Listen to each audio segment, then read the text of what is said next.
दुख क्या है? हम में से ज्यादातर लोग हर समय किसी न किसी बात को लेकर दुखी होते हैं। हमारे दुखी होने के पीछे बहुत सारे कारण होते हैं, पर क्या हमने कभी ये जानने की कोशिश की है कि वास्तव में दुख क्या है? मेरे हिसाब से इस दुनिया में दुख जैसी कोई भी चीज नहीं है, लेकिन ये बड़ा बेवकूफी भरा जवाब होगा। ये जवाब शायद बहुत से लोगों को गलत भी लगे, लेकिन सच तो यही है कि दुख जैसी कोई भी चीज नहीं है। ये मानना मुश्किल है पर असंभव नहीं है। बात गहरी है पर अनुभव की जा सकती है। एक छोटी सी कहानी मैं आप सभी के सामने पेश करने जा रहा हूँ।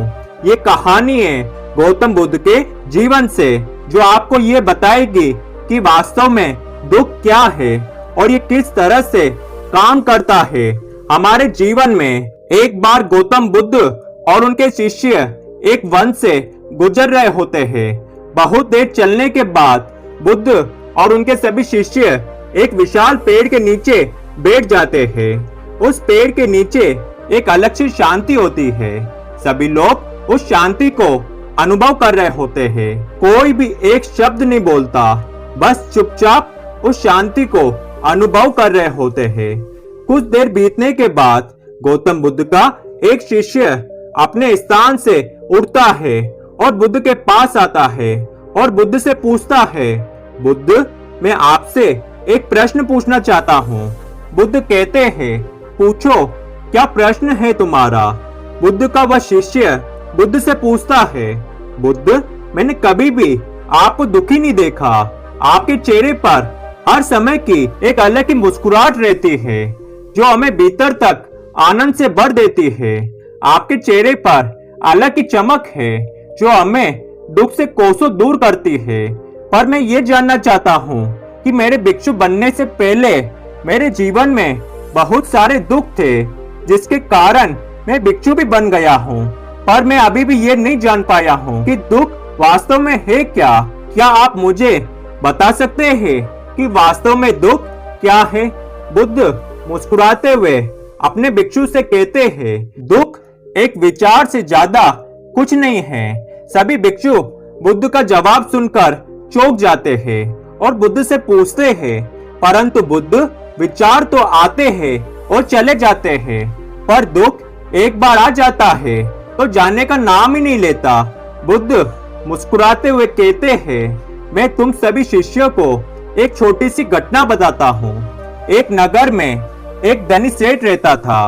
उसके पास एक वफादार नौकर होता है। वह सेठ अपने नौकर पर बहुत ही विश्वास करता है।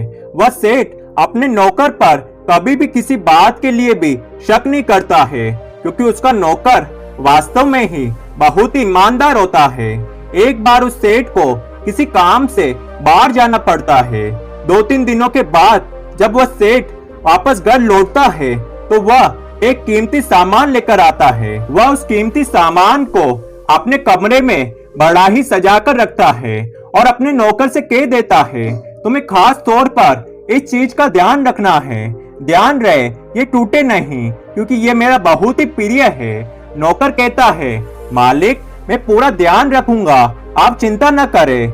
अगले ही दिन वह नौकर पूरे घर की सफाई कर रहा होता है। सफाई करते करते वह सेठ की उस कीमती चीज के पास पहुंचता है और उसकी भी सफाई करने लगता है।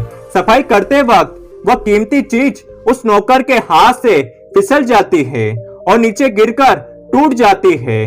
जब सेठ को ये बात पता चलती है तो वह नौकर के पास आता है और नौकर को खूब डांटता धमकाता है, पर न तो वह उस नौकर को नौकरी से निकाल सकता है और न ही उसे पीट सकता है, क्योंकि वह उसका बहुत ही वफादार और पुराना नौकर है। इसलिए वह डांट धमकाकर ही उसे छोड़ देता है। सेठ अपनी उस कीमती चीज के बारे में सोच सोचकर बहुत ही दुखी हो जाता है।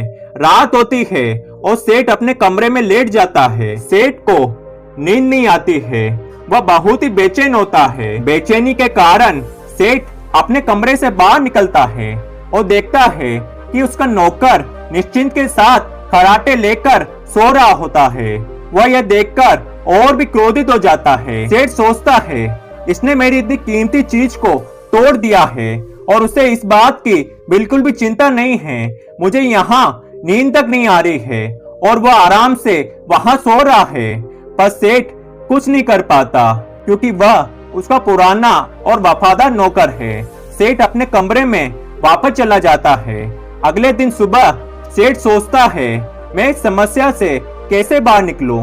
फिर सेठ को एक तरकीब समझ आती है। वह अपने नौकर के पास जाता है और अपने नौकर से कहता है, मुझे बहुत दुख हो रहा है, ये बताते हुए कि वह जो कीमती चीज कल तुमने तोड़ी थी वह मैं तुम्हारे लिए लाया था। मैं चाहता था कि मैं उसे तुम्हें उपहार में दूं, परंतु अब क्या कर सकते हैं, अब तो वे टूट गई है। सेठ की बात सुन नौकर को धक्का लगा। नौकर सोचता है, अरे ये तो बहुत ही बड़ी गलती हो गई मुझसे। वे इतनी कीमती और महंगी चीज मेरे लिए थी और वो मेरे हाथ से गिरकर टूट गई। उस नौकर के मन में बेचैनी पैदा हो जाती है, दुख पैदा हो जाता है।